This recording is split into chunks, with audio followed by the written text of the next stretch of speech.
ఆత్మబంధువులందరికీ నా యొక్క ఆత్మ ప్రణామాలు.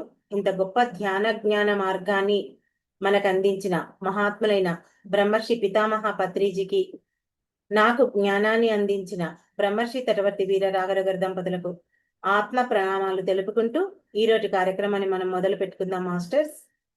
ఈరోజు మనం తెలుసుకునే ముఖ్యమైనటువంటి విషయం ఏంటి అంటే ఆత్మ విద్యతో అంతర్ముఖ ప్రయాణం. అంతే కదా. మనం అంతర్ప్రయాణం చేయాలంటే మనకి ఏముండాలి? ఆత్మ విద్య ఉండాలి. దీని గురించి ఈరోజు మనం తెలుసుకుందాం. చూడండి, ఈ అంతర్ముఖ ప్రయాణం చేయాలంటే మనకు ఆత్మ విద్య కావాలని తెలుసుకుందాం.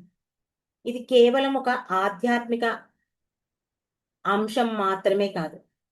ఏంటంటే మన జీవితాన్ని మొత్తం మార్చగలిగేటటువంటి జ్ఞానం ఇది. చూడండి, మనం చిన్నప్పటి నుంచి ఎన్నో చదువులు చదువుతాం, ప్రాపంచిక చదువులు. దేనికోసం చదువుతాం? ఒకరు డాక్టర్ కావాలని, ఒకరు లాయర్ కావాలని, ఒకరు ఇంజనీర్ కావాలని, ఒకరు ఉద్యోగం సంపాదించాలని, మనల్ని మనం పోషించుకోవాలని, మనల్నే కాదు మన యొక్క కుటుంబాన్ని మనం పోషించుకోవాలని, చదువు వస్తే జ్ఞానం ఉంటుందని అని ఇలా రకరకాలైనటువంటి జ్ఞానాన్ని మనం తీసుకుంటుంటాం. అవునా కదా? ప్రాపంచిక జీవితంలో. కానీ ఈ ప్రపంచంలో అత్యంత గొప్ప విద్య ఏది అంటే ఆత్మ విద్య.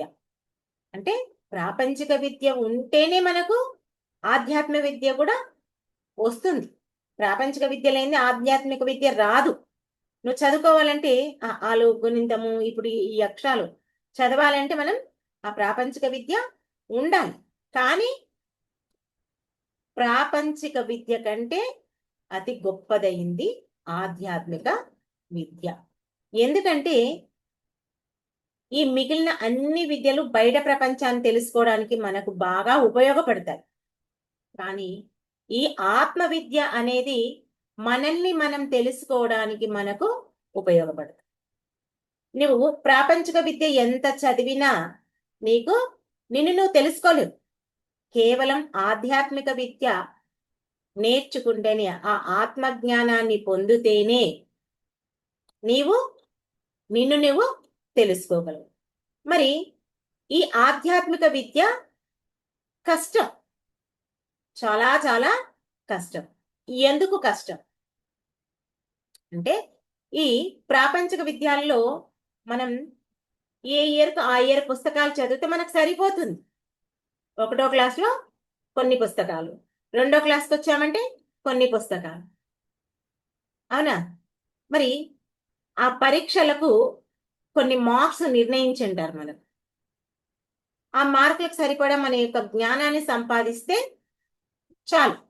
ఆ ఇయర్ ఇంకా పుస్తకాలు చదివామనుకోండి, వాటిని పక్కకు పెట్టేసేయచ్చు. మళ్ళీ నెక్స్ట్ ఇయర్ మళ్ళీ వేరే పుస్తకాలు. అవునా కాదా?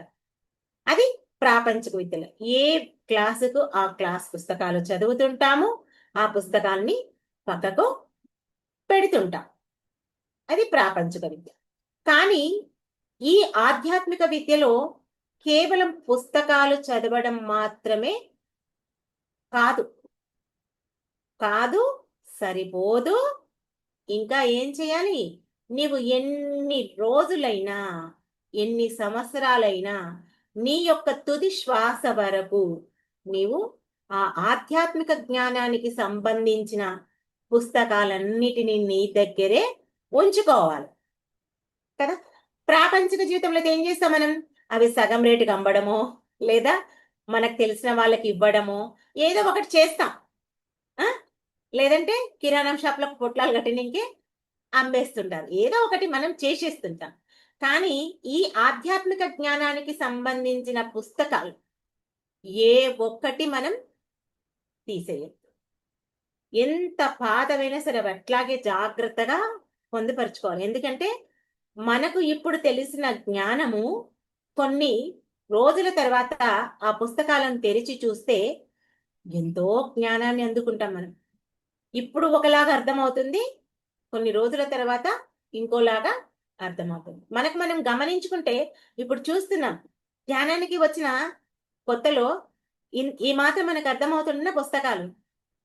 కాకపోతుండే ఎప్పుడైతే మన సాధన పెరిగిందో, మన యొక్క జ్ఞానం పెరిగిందో, ఆ పుస్తకాలు చదవడము, వాటిని అర్థం చేసుకోవడము మనలో చాలా చాలా డెవలప్ అయింది. అవునా కాదా? అంటే ఇక్కడ మనకు సాధన అవసరము, ఆ జ్ఞానము అవసరం. ఎందుకంటే ఈ ఆత్మ జ్ఞానం అనేది మన బుద్ధిలో నిలవాలంటే మొట్టమొదటగా ఏం మారాలి? మన జీవితం మారాలి. అంతే కదా? ఆధ్యాత్మిక జీవితం అంత ఆషామాషి కాదు. ప్రాపంచిక జీవితంలో నువ్వు ఎలా పడుకున్నా సరే, ఎలా లేచినా సరే, నీ యొక్క రోజులు గడిచిపోతూనే ఉంటాయి. అంటాం, ఇన్నేళ్ళు వచ్చాయి, నేనేం సాధించాను అని అనుకుంటాం. ఎప్పుడో ఒకసారి ప్రతి ఒక్కరు అనుకుంటారు. అందరూ అనుకుంటారా అనుకున్నారా కాదు. ప్రతి ఒక్కరూ ఆ అవగాహన అనేది వస్తుంది. మరి ఇక్కడ మనం ఒక విషయం చెప్పుకున్నాం. ఏం చెప్పుకున్నాం? ఈ ఆత్మ జ్ఞానం మన బుద్ధిలో నిలవాలంటే మన జీవితం మారాలి అని అనుకున్నామా? ఏం మారాలి అంటే చూడండి, మనకు ఉదయం ఆలస్యంగా నిద్ర లేచే అలవాటు ఉందనుకోండి, దాన్ని ఏం చేయాలి? ధ్యానం చేయాలంటే తెల్లవారుజామున బ్రహ్మ ముహూర్తంలో లేయాల్సిందే. అంటే నీవు అక్కడ నిద్రను త్యాగం చేయాల్సిందే. నీవు నిద్రను త్యాగం చేస్తేనే నీవు ఆ సాధన చెయ్యగలవు. మనం చెప్పుకున్నాం సాయంత్రం క్లాస్లోనే, బ్రహ్మ ముహూర్తంలో లేచి ధ్యానం చేస్తే మనకు ఎంతో ప్రశాంతత ఉంటుంది. ప్రకృతిలో అంతా పాజిటివ్ వైబ్రేషన్స్ ఉంటాయి, మనకు ఏకాగ్రత బాగా ఉంటుంది అని చెప్పుకున్నాం. అవునా కాదా? అంటే ఇక్కడ నువ్వు ఈ ఆత్మజ్ఞానాన్ని పొందాలంటే ఏం చెయ్యాలి? నిద్రను త్యాగం చెయ్యాలి. నిద్రను త్యాగం చేస్తేనే నీ యొక్క సాధన చాలా చక్కగా కుదురుతుంది. మరి కోపం వస్తే వెంటనే స్పందించే అలవాటు ఉంటే ఏం చేయాలి? సహనాన్ని నేర్చుకోవాలి. అంతే కదా? ప్రాపంచిక జీవితంలో ఏం చేసాము? కోపం వస్తే వెంటనే 4 మాటలు మాట్లాడే వరకు మనకు నిద్ర పట్టదు, నోట్లో నీళ్లు కూడా పొయ్యం. కానీ ఈ ఆధ్యాత్మిక మార్గంలోకి వచ్చిన తర్వాత కోపం వస్తే సహనాన్ని నేర్చుకోవాలి. అది దేని ద్వారా సాధ్యం అంటే సాధన ద్వారా మాత్రమే సాధ్యం. ఇంకా మాంసాహారం తినే అలవాటు ఉంది, వెల్లుల్లి తినే అలవాటు ఉంది. ఇవన్నిటిని ఏం చేయాలి? మనం త్యాగం చేయాలి, విడిచిపెట్టాలి. వెల్లుల్లి అంటే ఏమైతుంది అనుకుంటు? వెల్లుల్లి ద్వారా మనకి ఏం నష్టమో చెప్పుకున్నాం. రజోగుణం మనకు వస్తుంది.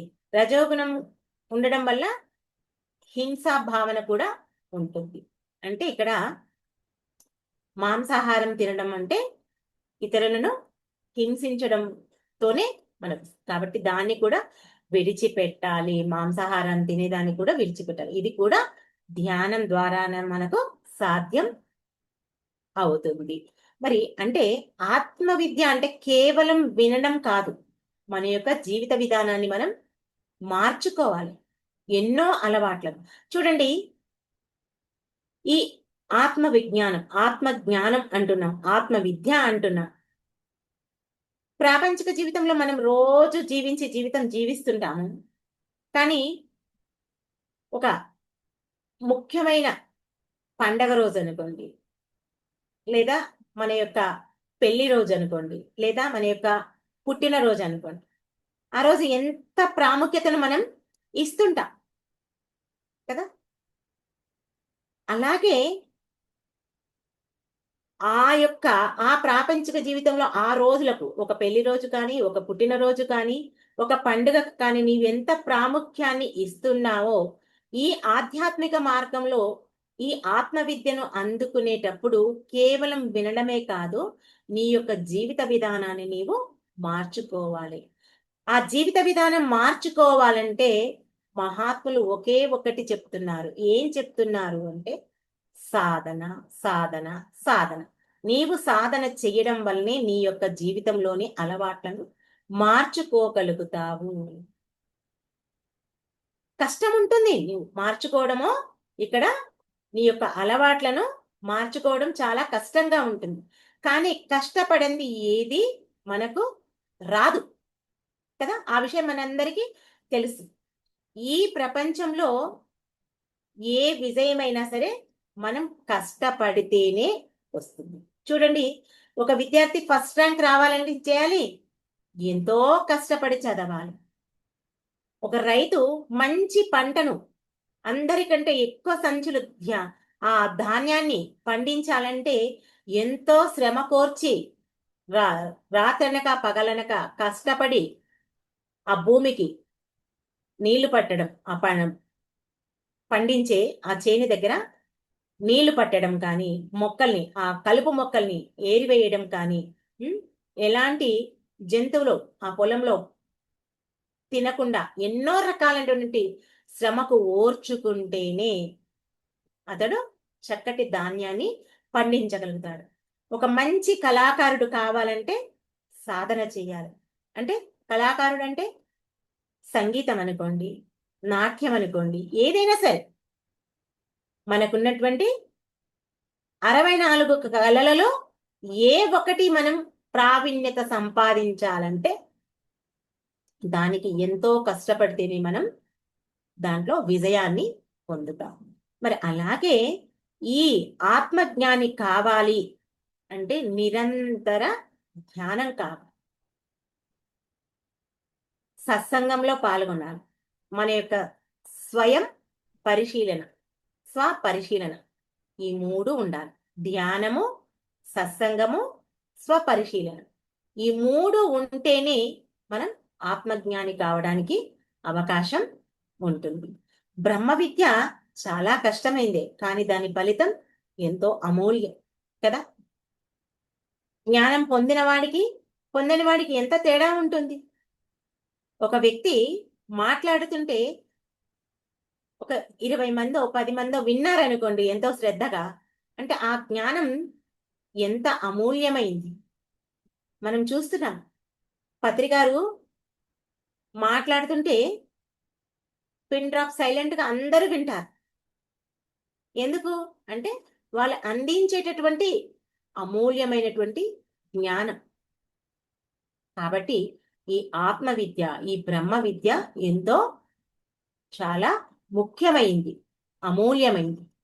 మరి ఇక్కడ అనుకుంటాం కష్టపడకుండా మనం సంపాదించాలి, వచ్చింటే బాగుండే అని చాలాసార్లు మనం అనుకుంటాం. కానీ కష్టపడకుండా వచ్చింది మనకి ఎప్పటికైనా ప్రమాదమే. చూడండి, ఒక విద్యార్థి ఉన్నాడు, వాళ్ళకు ఒక 35 మార్క్స్ వస్తే ఒక సబ్జెక్ట్లో వాళ్ళు పాస్ అవుతారు. కష్టపడకుండా వాడు కాపీ కొట్టడము లేదా పక్కవాని దాంట్లో చూసి రాయడము, ఎవరితో చెప్పించుకొని రాశాడు అనుకోండి, అప్పటికి బాగానే ఉంటుంది, మార్క్స్ మంచిగా వస్తాయి, 95 మార్క్స్ వస్తాయి, 99 మార్క్స్ కూడా వస్తాయి. కష్టపడి చదివిన వాడి కంటే కాపీ కొట్టి రాసిన వాడికే మార్కులు ఎక్కువ వస్తాయి. కానీ అసలైన సమయంలో వీడు వెనకబడిపోతాడు. ఎవరైతే కష్టపడి చదువుతారో వాడే ముందుకొస్తాడు. అవునా? కరెక్టే కదా అది. అందుకే కష్టపడకుండా ఏది రావాలని మనం ఎప్పుడు కోరుకోకూడదు. చాలా మంది ఏమంటారు, కష్టపడకుండా వచ్చిందే బాగుంటుంది. చూడండి, కష్టపడకుండా వచ్చినటువంటి సంపద కానీ, అధికారం కానీ, పదవి కానీ చాలా సందర్భాల్లో మనకు 3 రకాలైనటువంటి దోషాలను పెంచుతాయి. ఏంటి అవి అంటే, 1 కోరిక, 2 అహంకారం, 3 మమకారం.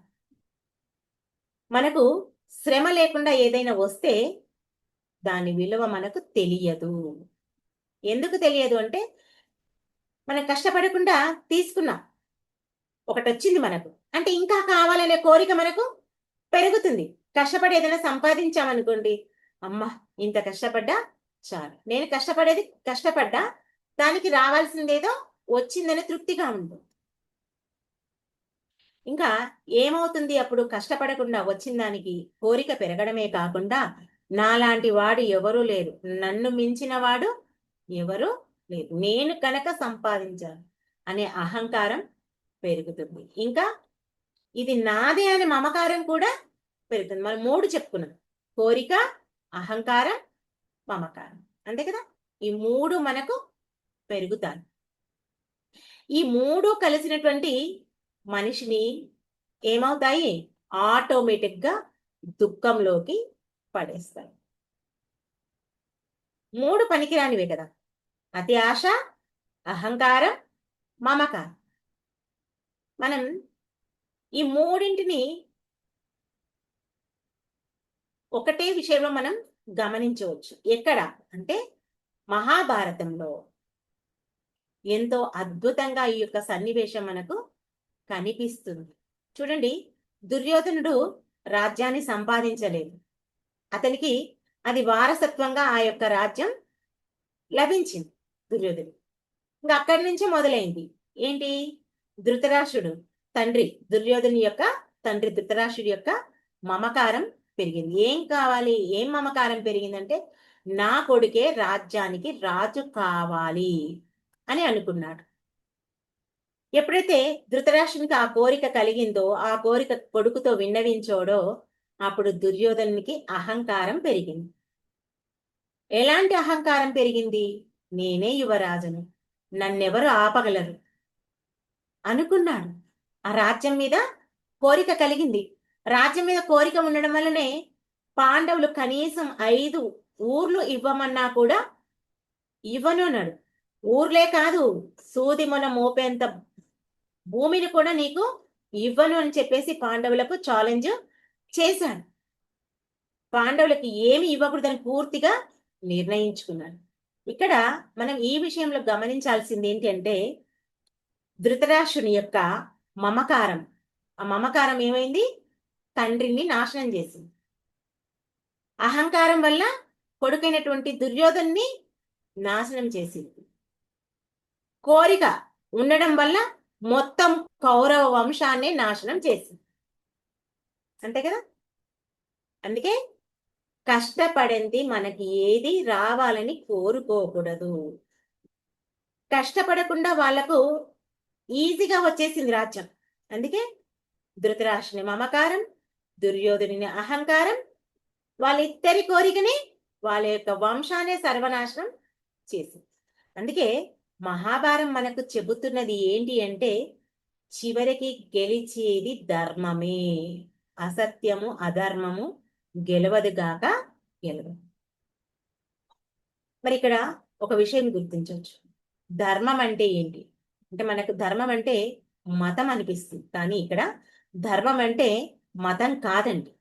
ధర్మం అంటే సత్యానికి అనుగుణంగా జీవించడం, ఇతరులకు హాని చేయకుండా జీవించడం, న్యాయమైనటువంటి జీవితం జీవించడం. చూడండి, మనం ఈ ప్రపంచంలో జీవిస్తున్నాం. మనం ఎలా అయితే మనకు ఇష్టం ఉన్న విధంగా మనం జీవిస్తున్నామో, ప్రతి ఒక్క వ్యక్తికి ఒక ఇష్టం అనేది ఉంటుంది. వాళ్ళ ఇష్టాన్ని చంపే హక్కు నీకు ఎక్కడా లేదు.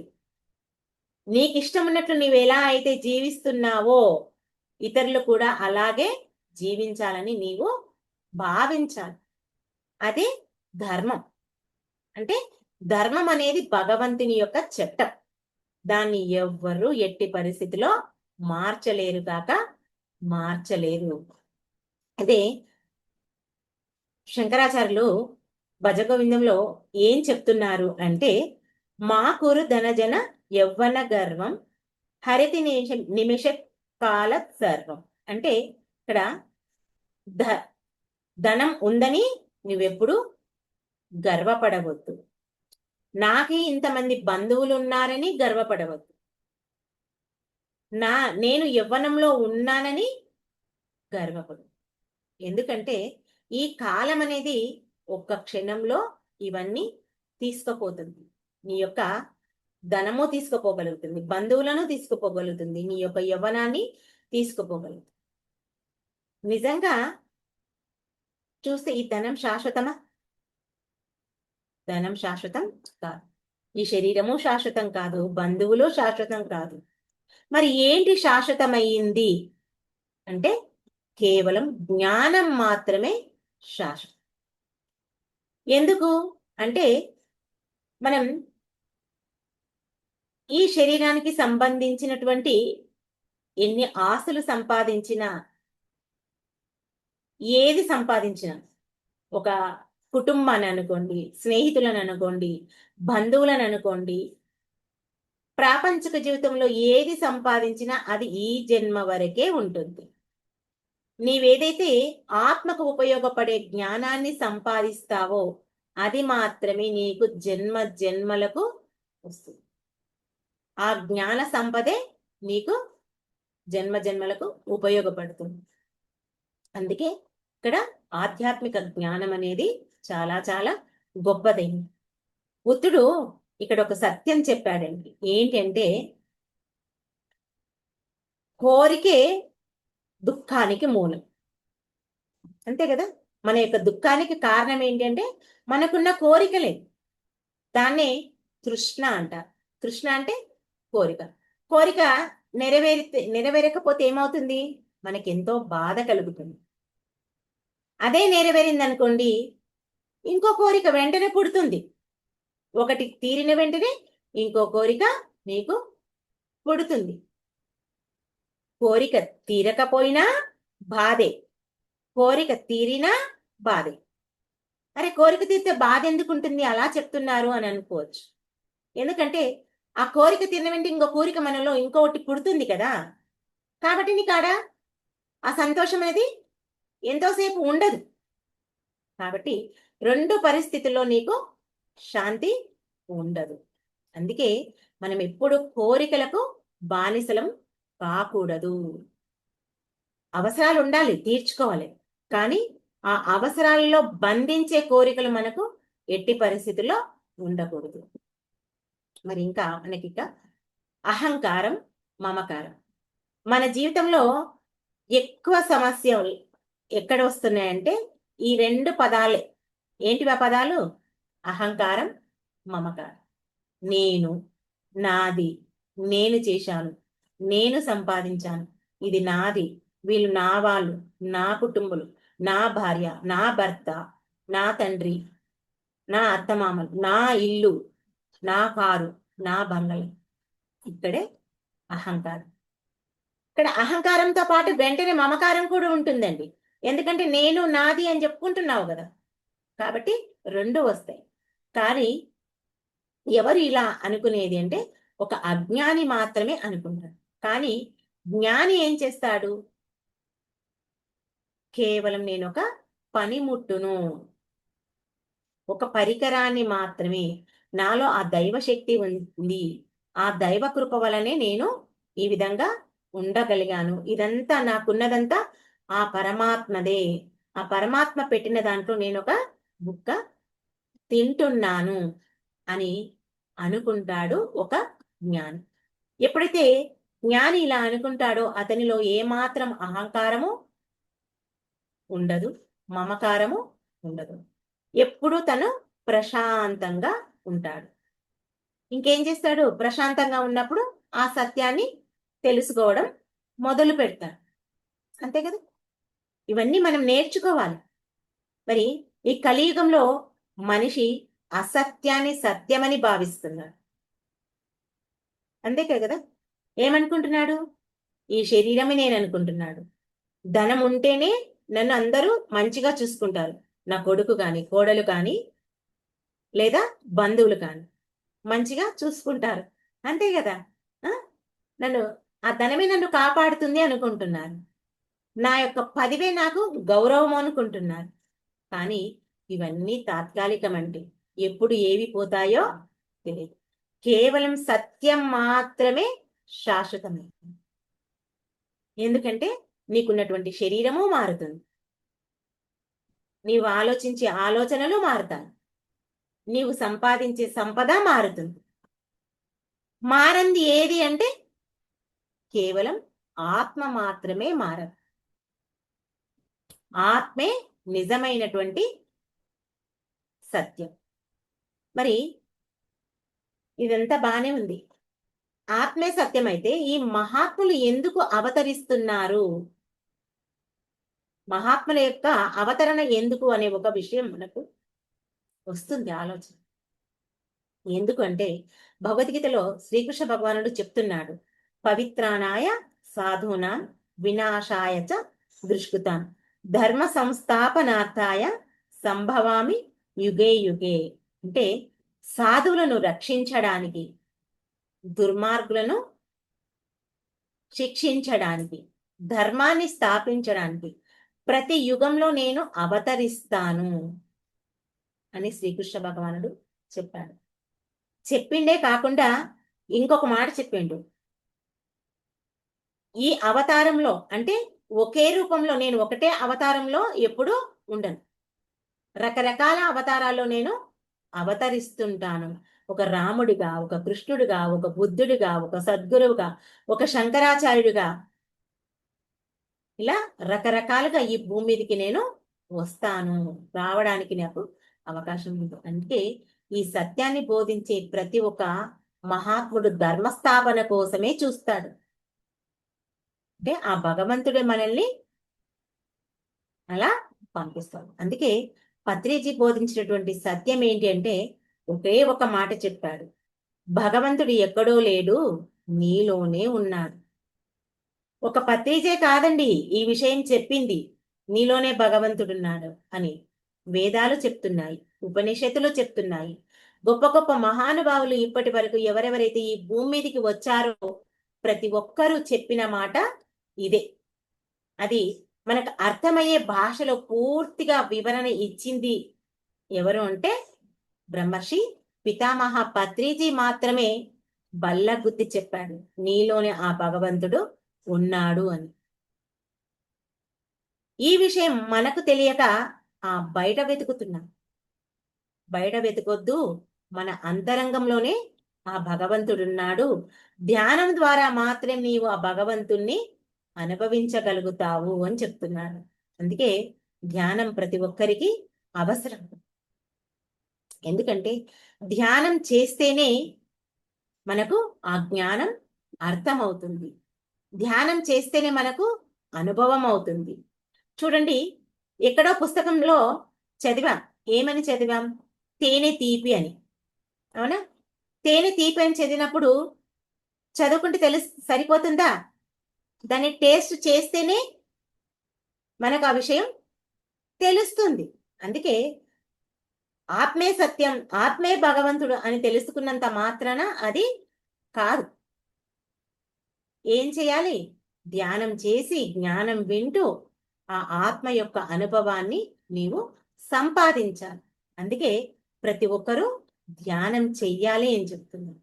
ఇంకా అంతేకాకుండా ధ్యానం చేయడం వల్ల మనకి ఏం జరుగుతుంది? మనస్సు ప్రశాంతంగా అవుతుంది, మన యొక్క కోరికలు తగ్గుతాయి, మన యొక్క అహంకారము కరుగుతుంది, మమకారము తగ్గుతుంది, మనకున్నటువంటి ప్రేమ పెరుగుతుంది, మనలో ఎంతో జ్ఞానం కూడా వికసిస్తుంది.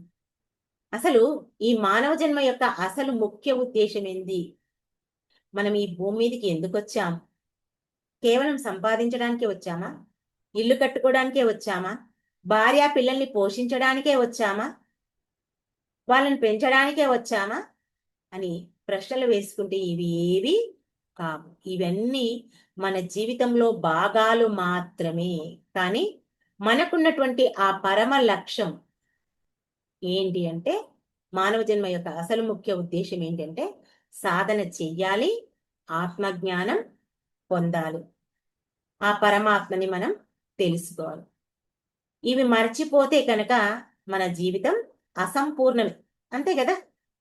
ఎట్టి పరిస్థితుల్లో మనం వీటిని మర్చిపోవద్దు. గుర్తుంది కదా? ఏం చేయాలి? సాధన చేయాలి, ఆత్మజ్ఞానం పొందాలి, పరమాత్మను తెలుసుకోవాలి. అంటే ఈరోజు మనం తెలుసుకున్న విషయాలు ఏంటి అంటే, ఆత్మ విద్యనే అత్యున్నతమైనటువంటి విద్య. ఈ ఆధ్యాత్మిక విద్య, ఈ ఆధ్యాత్మిక మనం అంటే ఈ ఆత్మ పురోగతి చెందాలి అంటే మనం సాధన తప్పకుండా చెయ్యాలి. కష్టపడకుండా దేన్ని కోరకూడదు. ఇవన్నీ చెప్పినవి మీకు. ఏదైనా కోరినామంటే, కష్టపడకుండా కావాలని కోరినామంటే ఏమవుతుంది? కోరిక, అహంకారం, మమకారం. దీనికి ఉదాహరణకు మనం ఎవరు చెప్పుకున్నాం? దుర్యోధనుడు, దుర్యోధనుడి ధృతరాష్ట్రం. ఇంకా కౌరవ వంశం నాశనం అయ్యింది. అవునా? ఇంకొకటి ఆదిశంకరాచార్యులు చెప్పినటువంటి ధనము, యవనము, బంధువులు ఎవరు శాశ్వతం కాదు. శాశ్వతమైనది ఏంటి? శాశ్వతమైన సంపద ఏంటి? జ్ఞానం మాత్రమే. మన దుఃఖానికి మూలం ఏంటి? కోరిక. అందుకే ధ్యానం ద్వారా మాత్రమే మనం ఆత్మ సత్యాన్ని అనుభవించవచ్చు. మానవ జీవితం యొక్క అసలు లక్ష్యం ఆత్మజ్ఞానం. అందువల్ల మనం ప్రతిరోజు ధ్యానం చేస్తూ ఆ ధర్మపథంలో నడుస్తూ మన యొక్క అహంకార మమకారాల్ని విడిచిపెట్టి మన యొక్క ఆధ్యాత్మిక విద్యను మనం పెంచుకుంటాం. అందుకే ఇక్కడ ఒకటే గుర్తుపెట్టుకోవాలి, మనకున్న ధనము పోతుంది, యవ్వనము పోతుంది, శరీరము పోతుంది. కేవలం మనం సంపాదించినటువంటి జ్ఞానం మాత్రమే మనకు జన్మ జన్మలకు ఉపయోగపడుతుంది. అందుకే ఆత్మ విద్యతోనే మన యొక్క అంతర్ముఖ ప్రయాణం పూర్తవుతుంది. కాబట్టి ఈ అంతర్ముఖ ప్రయాణం చేయాలంటే పత్రి గారు ఇచ్చినటువంటి శ్వాస మీద ధ్యాస ధ్యానాన్ని మనం చేయాల్సింది. అర్థమైంది కదా? ఓకే మాస్టర్స్, ఈ అవకాశం నాకు ఇచ్చినందుకు మీ అందరికీ నా యొక్క కృతజ్ఞతలు. Thank you. అందరం కాసేపు ధ్యానంలో కూర్చుందాం.